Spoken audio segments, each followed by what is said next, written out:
If hard work alone were to give money, the donkey would have been the richest. Good morning, bonjour, sabah al khair, kwalafia, ekaro, ansuma, basta, mumachi. Welcome to another episode. But first, let me comment on this saying about donkey. About a donkey. When I was traveling across the desert, I saw a donkey owner beating the donkey. I felt very sad for the donkey. The load was too much for this poor animal, and yet it was to walk across the desert. It got to a place which was rocky, very rocky, and the donkey had to raise the legs one after the other. I think three legs were on top of the rock, and the last one was behind, something like that. And the donkey was finding it difficult to raise it because the load was too much for it. And the donkey owner didn't sympathize with it. He was beating it, giving it a big club, beat it, until the donkey was able to raise the leg. Oh, I was very, very, very sad for it. It couldn't talk. It wouldn't bite him. And it wouldn't kick him. That's obedience. That's the power of God. He made all animals subservient to man. I felt very sad. Yet this an animal that is helping you. All that you give it is food. In the desert, maybe some small water. I sympathize with the donkey. He was beating it, forcing it. Luckily, the donkey didn't have any fracture or something like that. If it were a human being, it would have had a fracture. Oh my God. I will go back to my saying in the previous video concerning lessons learned in the classroom and in the lecture room, yes, and lessons learned outside the lecture room. I remember in a GIMSA class back in Ghana in 2012, I asked the same question in the classroom, and the lecturer in the class was Professor Adams. I remember him, a very jovial person. Whenever he enters the class, people will start laughing. Then when I asked this question, I asked, what is the difference between lessons learned in the lecture room and lessons learned outside the lecture room? He laughed. He didn't even let me finish. He laughed. He said, "Oh, this one I give it to the class." He didn't. Then, he didn't even make any attempt. As a professor, he could have done it maybe sometime later, but he just laughed as he gave it to the class. And people were trying. People tried and tried and tried. There was no satisfactory answer. So we just left it like that. So now, this is the answer I gave yesterday. You can go back to my previous episode. You will see it. If I remember it well, I said lessons learned in the lecture room are very beneficial, but they derive from lessons learned outside the lecture room. Something like that. So, my Jimpa mates who may be listening, this is the answer I'm giving today. In other words, it is lessons learned outside the lecture room that give rise to lessons in the lecture room. Yes, I think that's what I said yesterday. All right. And now going back to the previous episode again, where I calculated the proper age of person who has spent 50 years, and I got to 34 years or thereabout, 34 years for a 50-year-old man. Now that I'm 70, what will be my proper age? Minus, sleeping and eating and going to the bathroom. Mm. It could be about maybe 25 minus. Yes, it could be now be 50 years. So probably now I'm around 50 years. Mm. Viewers can calculate it and see. If at 50 years I was 33.3 years, then now that I'm 70 years, I will be about 40, about 50 years. All right. Uh, let's continue. Mm,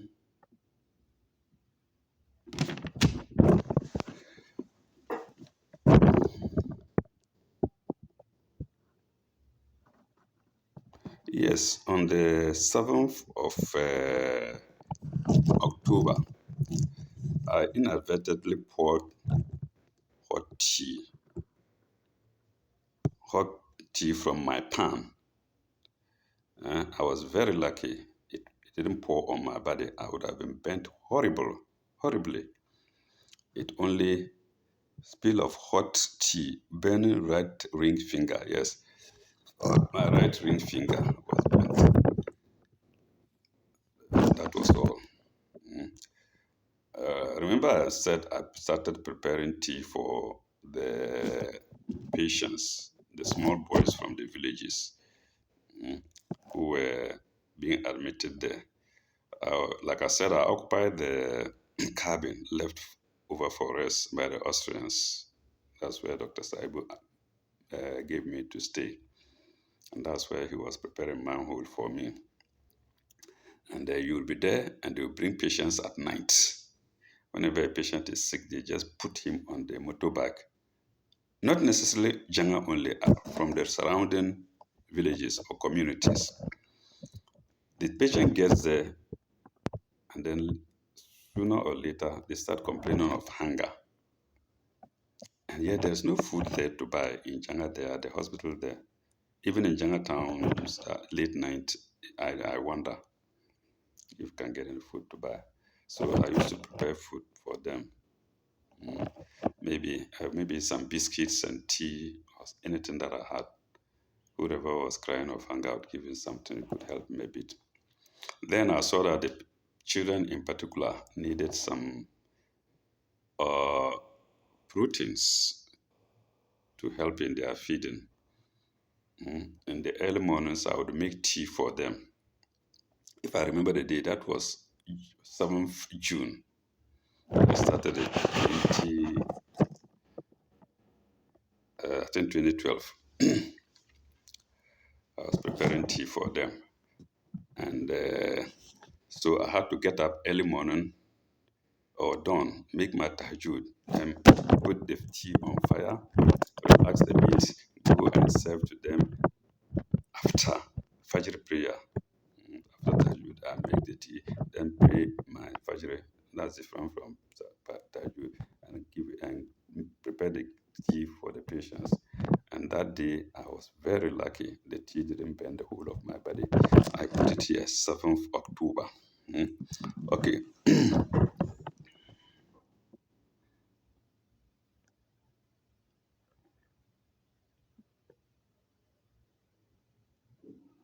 Okay, so what is following is like I say travels. This one travels, that one travels, that one travels. So that is okay. Then Dr. Travels and returns, Samson travels and returns. This one traveled, and so it's not very important. Mm.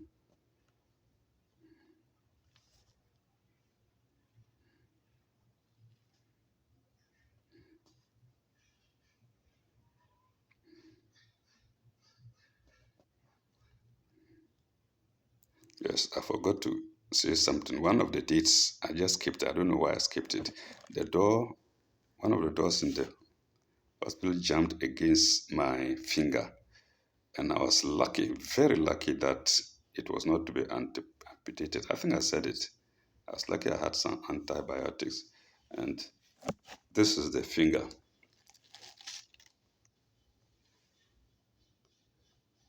You see how it looks and compare it with the other fingers.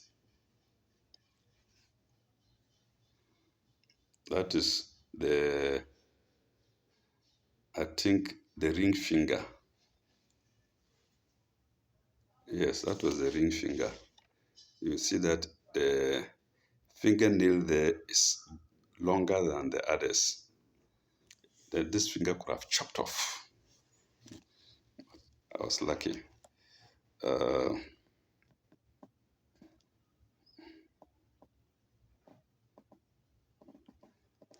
Dr. Saibu back with full of food. Yeah, he normally goes to buy things in the pickup and comes back with them.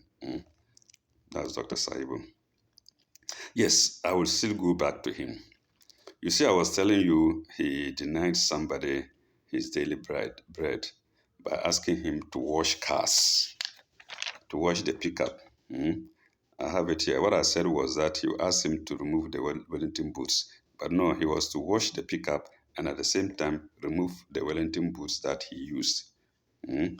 The car washing order to Assemblyman Saka by Mr. Dr. Saibu, car washing order to Saka.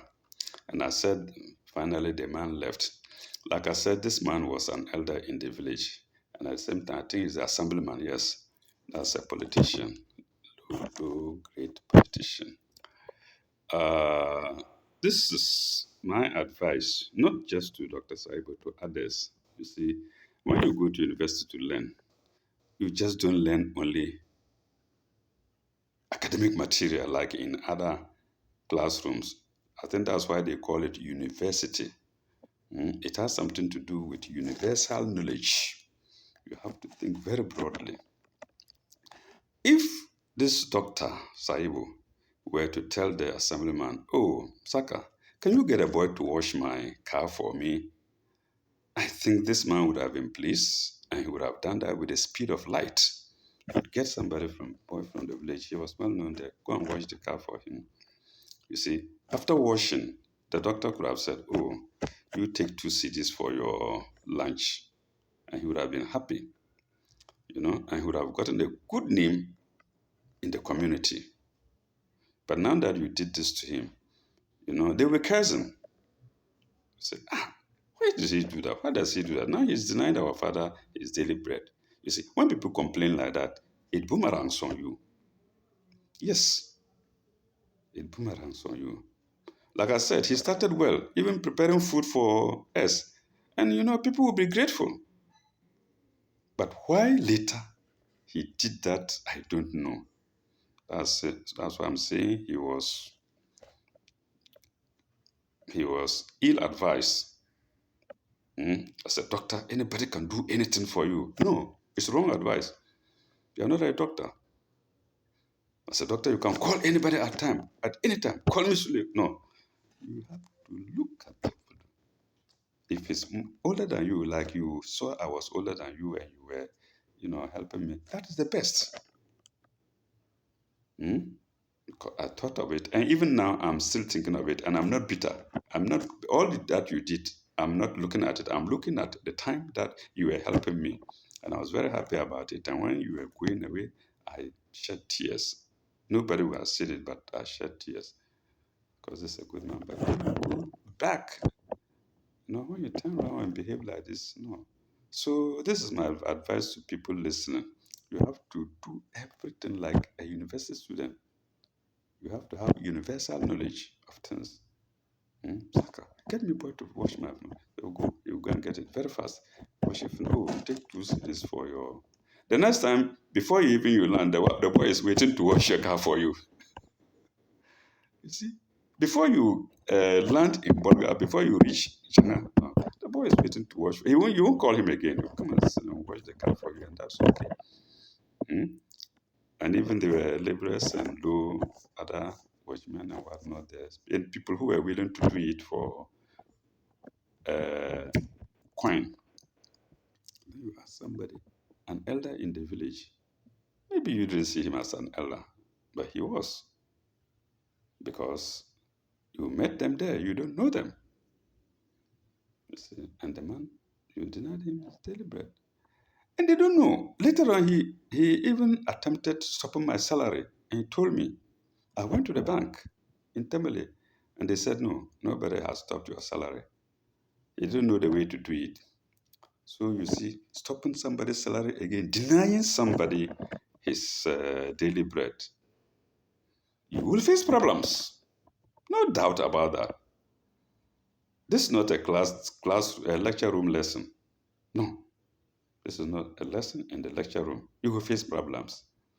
The moment you have in your heart that you are going to stop somebody's salary, you know what happens. You are not denying him salary. Mean all of his relations, you are denying them salary. And does this go well for you? No. When I say you, I'm not talking to Dr. Saibu alone. I'm talking to everybody. Very bad. And yet this is what is happening in the Ghana Health Service. Not there alone. Like I said, many of the departments in the country, the moment somebody gets a top job, he wants everybody to see that he's the boss. And whatever he says is right. And this one eats into their character, eats into their nature, eats into their future. Let me say so, yes, eats into their future. What happens to them in future? You see, in two ways. Because that character you have, that kind of behavior you have, you continue it. It's alluring to you. And then you continue doing it. Meanwhile, the victims of your behavior, like Saka, like me, then they will also be complaining. If they don't complain loudly before you, they do it outside. Or you do it within them because it worries them. And this will come round onto you. You see, you deny somebody his salary. How do you get your salary?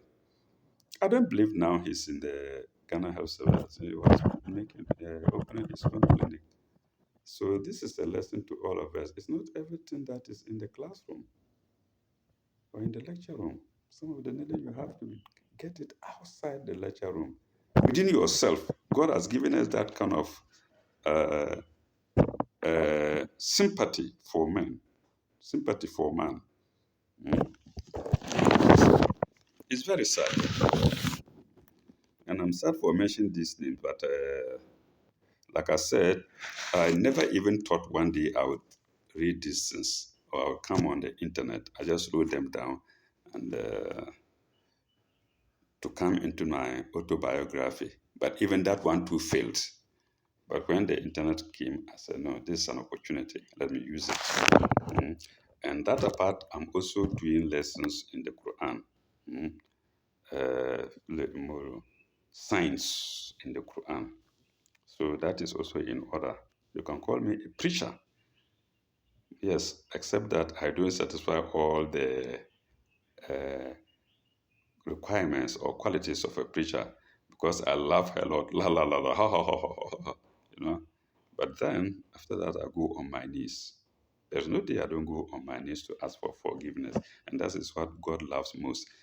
If mankind doesn't forgive you, God will, inshallah. Okay.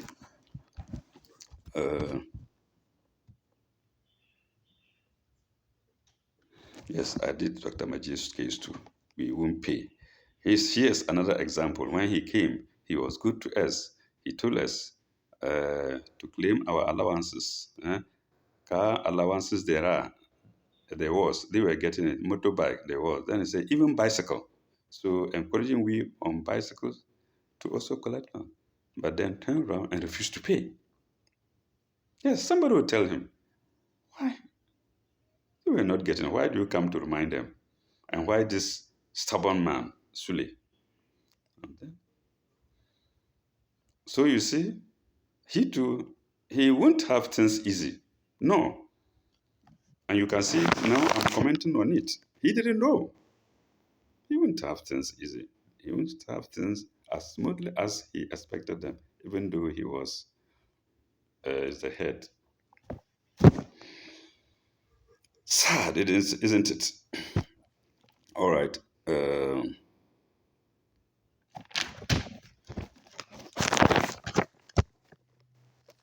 I've finished with the spilling of tea, and then the traveling, and then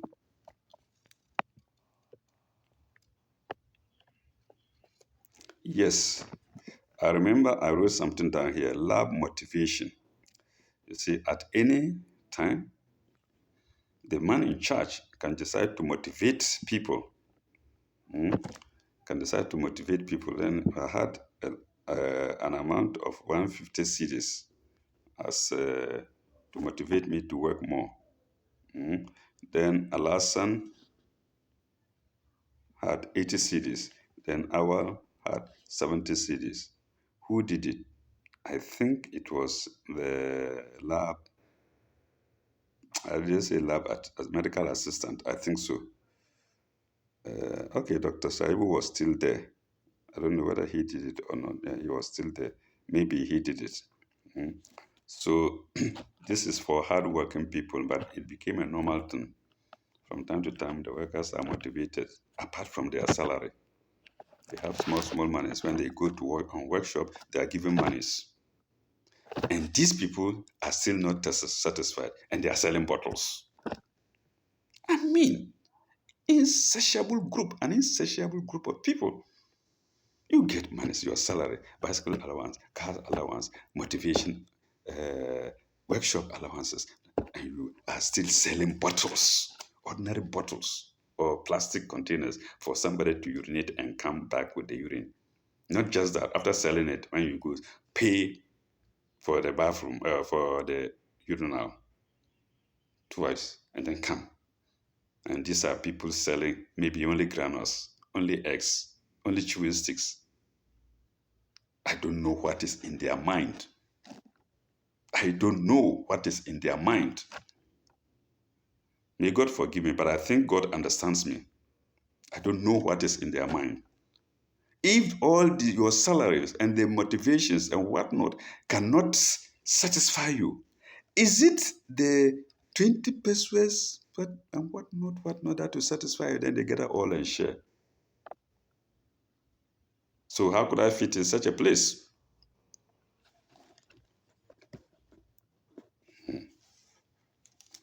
And the bosses will pretend that they don't know, but they do. They do know. Because like people report to me, they'll go and report to them, they will just keep quiet.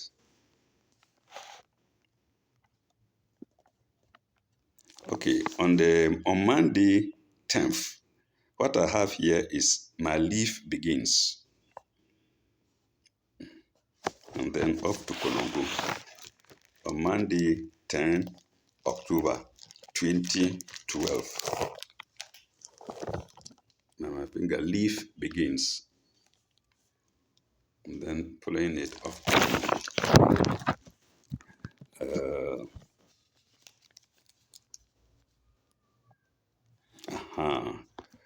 Uh, then on Thursday 1810, off to Accra to do the JIMPA course. JIMPA means Ghana Institute of Management and Public Administration.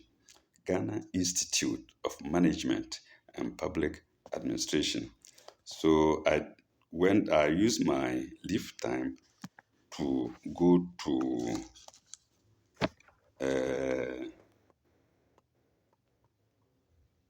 Accra.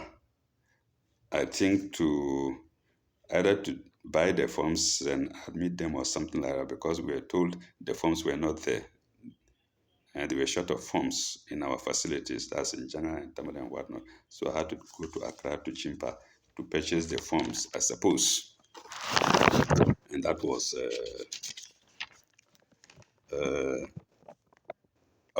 18/10. That's October 18. In Jimpa, it was confirmed that they were short of forms. Yes, I remember that. Then, I don't know, I have Kumasi Konongo here. I traveled to Accra on the 18th. Then to Kumasi and Konongo. I don't know whether I probably returned that day and went to Tamil also. I don't know. But I have. So let's forget about that. And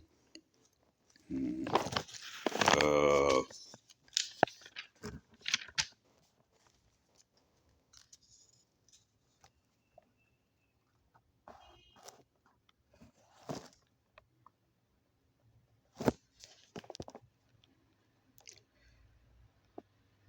Yes, at 7 p.m.,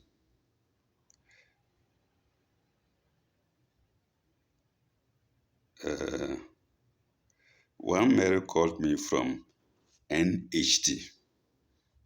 I know HD is Health Directorate, but the N I can't remember, maybe National Health Directorate or something, or it could be NHD. I don't know, Northern Health Directorate or something. I don't know concerning what. But then on Tuesday 6/11, on Tuesday 6/12, I wrote here admission message from Jimpa at about 8:52 p.m. That was 11th, Tuesday 11th. Admission message from Jimpa. 8 p.m.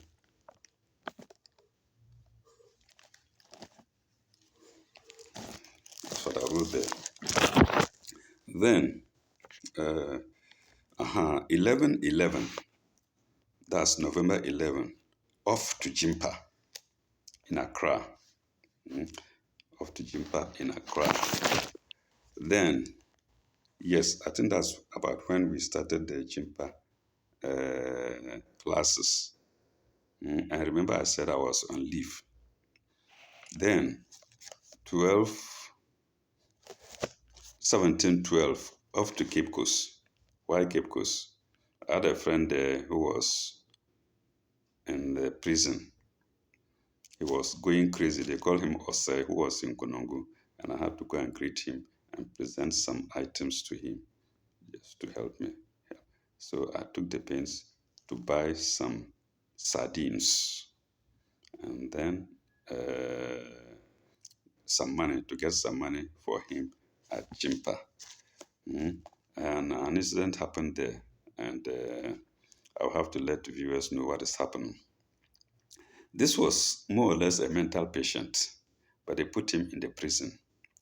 And when you go, you don't see them like that. They might have to search you to see what you have.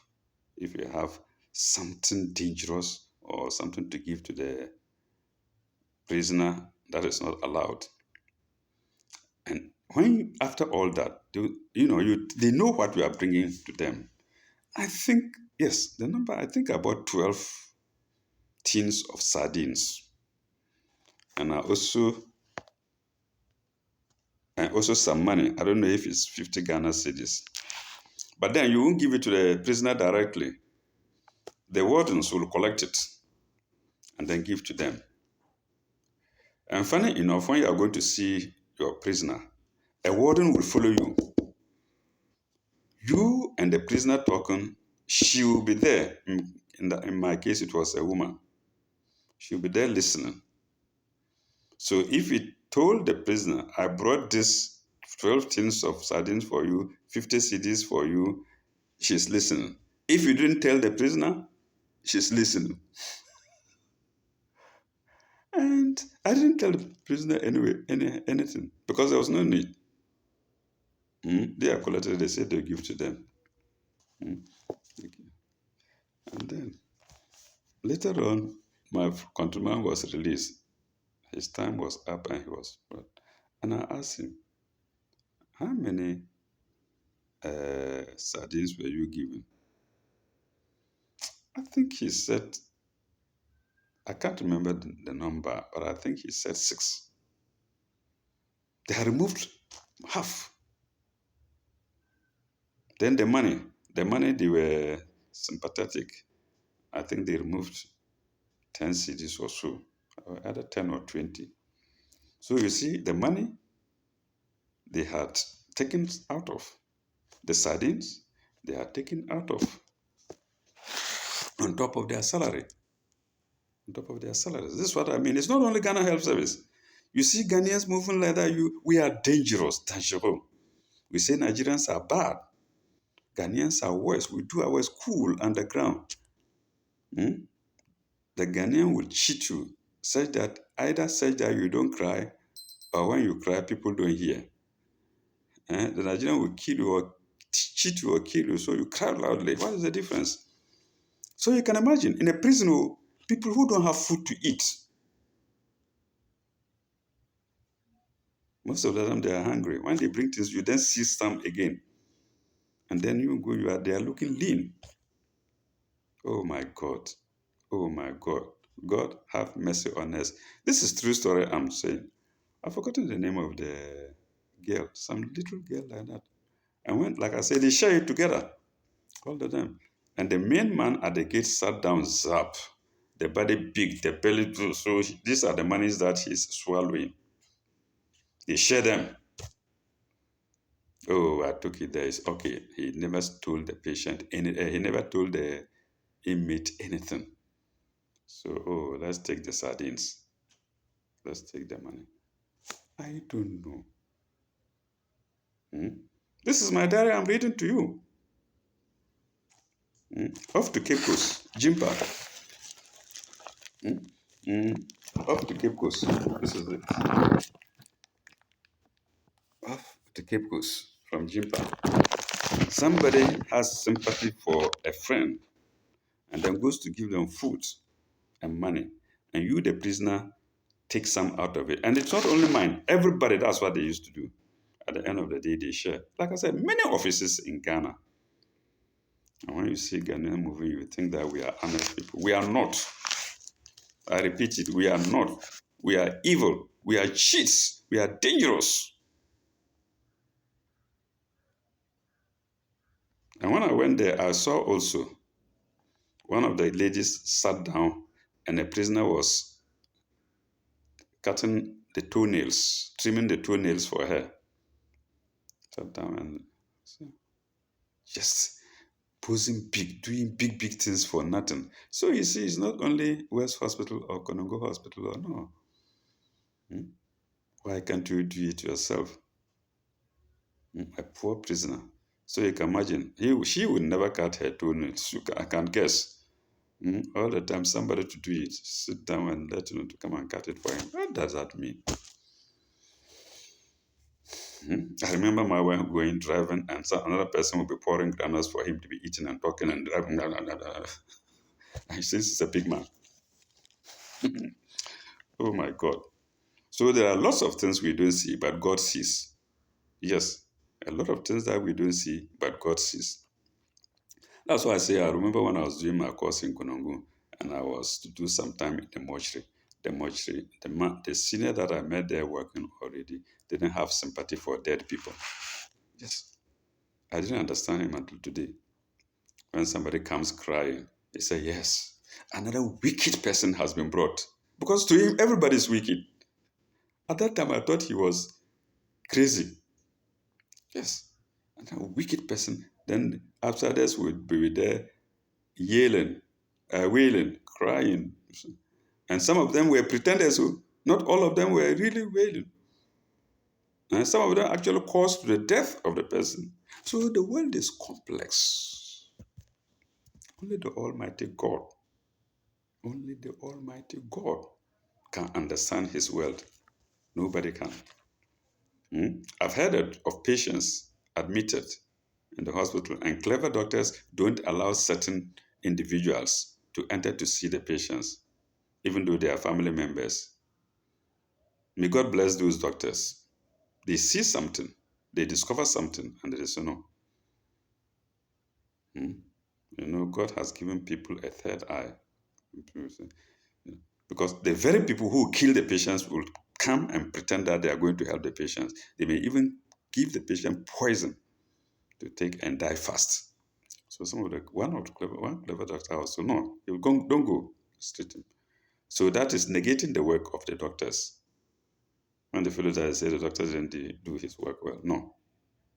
The same family members come and poison the patients to die fast so they can get inheritance. This world. No good, bad child. Well, this is part of the lessons in the Quran, like my title says.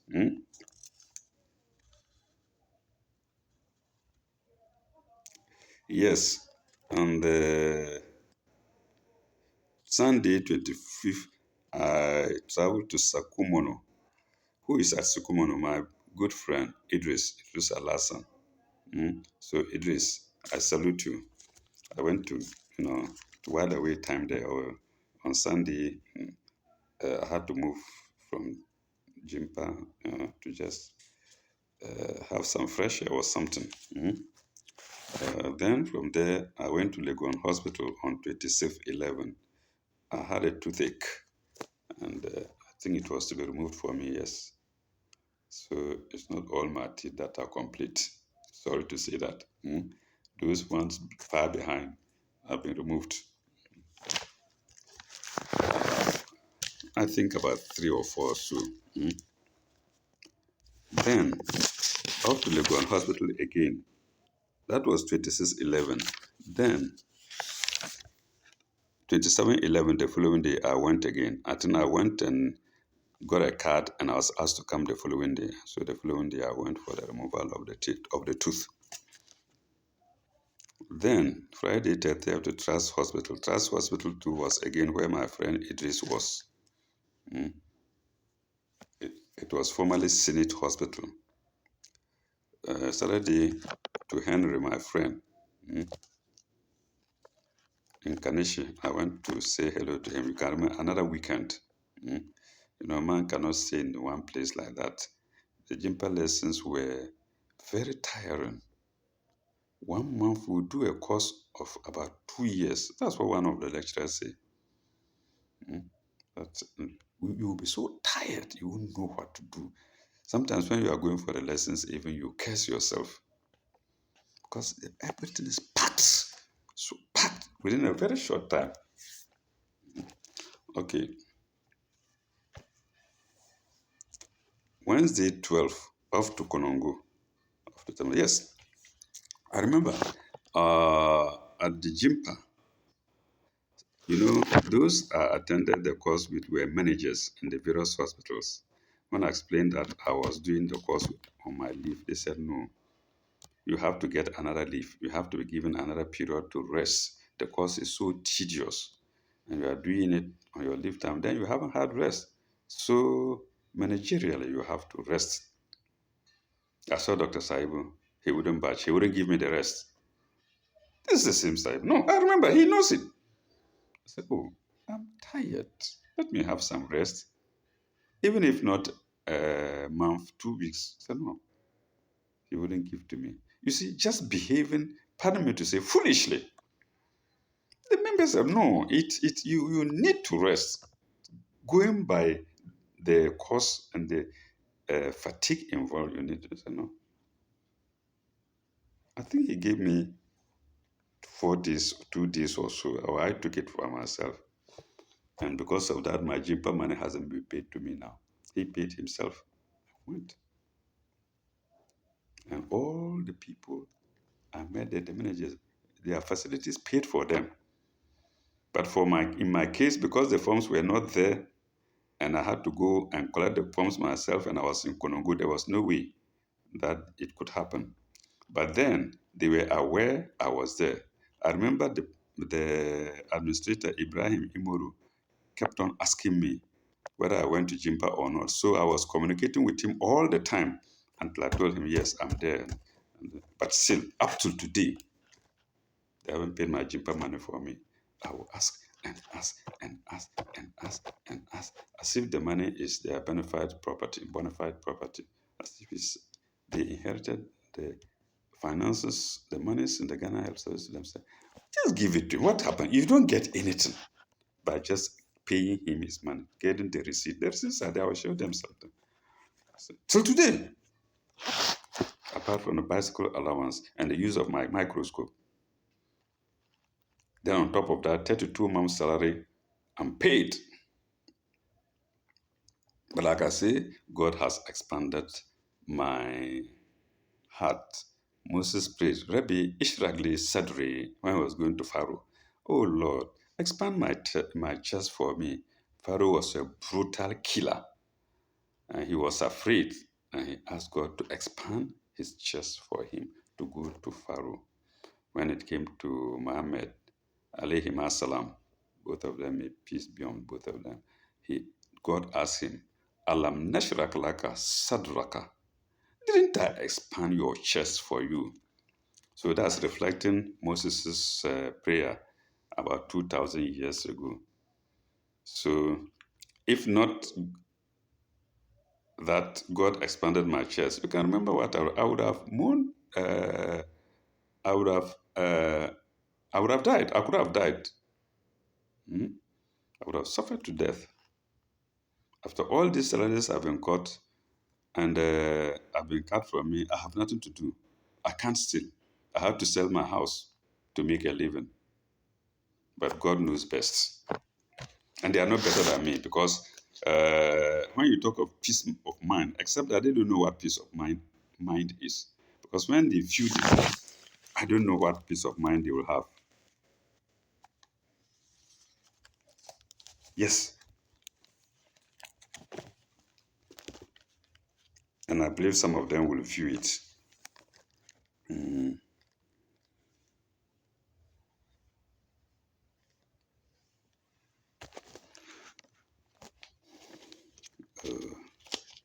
Uh, 7th December, voting day in Ghana. Then, not the other notes here are not very important. Then, Tuesday, I went to Jaso and back. Jaso was where Dr. Ando was, the one I was working with in his Safety Life Clinic. Mm.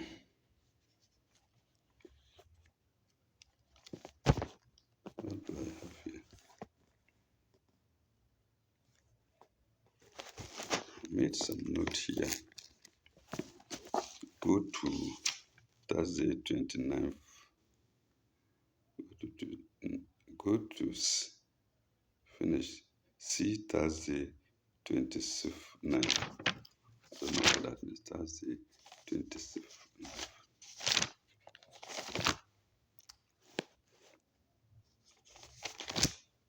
2013. Thursday 26th. 2013. Thursday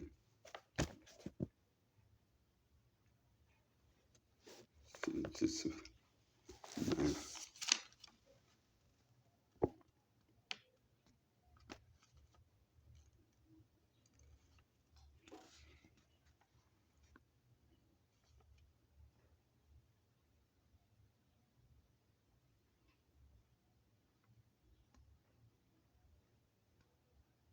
Oh, nothing important there.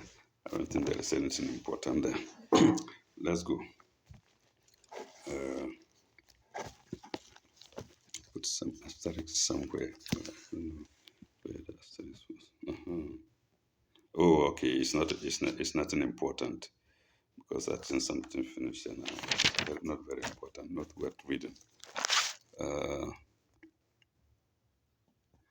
13th, 12th, off to Kumasi and back. Also not important.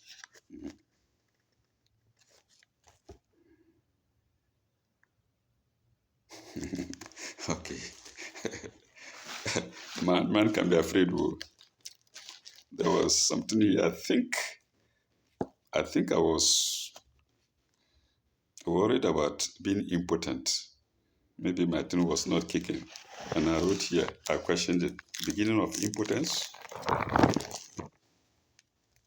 Maybe when I go before the doctor, I can tell him.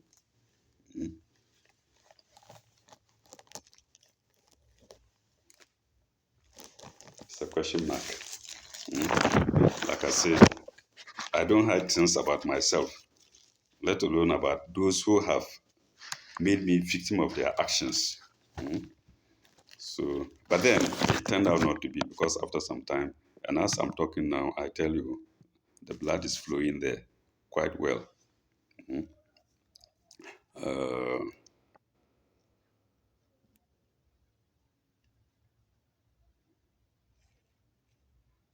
26, 12. What I wrote here is Awal begins work. Awal was the one with us. I wrote it elsewhere. Maybe he went on holidays and came back or something like that. He was quite accommodating to me. He was good to me. That is what I mean. It was good to me. I remember sometime he harvested some I don't know whether granules or something and brought me some. So, I know you are listening. Thank you, man. Uh, yes, time is running out. I never knew I judge so much. I talk so much. We will stop here. And then in our next episode, we'll go to 2013.